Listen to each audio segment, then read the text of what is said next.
life is great and you bob along and everything's cool, and then boom. I just couldn't believe it. I'm like, what next? The unimaginable, the wild. A lovely day today. And for so long I blamed myself for what happened. I'm just going to go a lap around the field. And broke his collarbone. He underwent emergency surgery.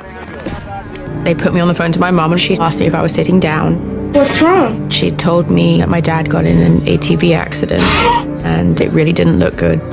When I got to the hospital, he was in a coma. Tubes coming out of everywhere. I didn't know any of this. Everyone went to England. I was in LA by myself. The surgery went well, but he was in a coma for 14 days. What could possibly happen now? I came around at the hospital, the guy said to me, I'm lucky I wasn't paralysed. How that happened, I haven't got a clue.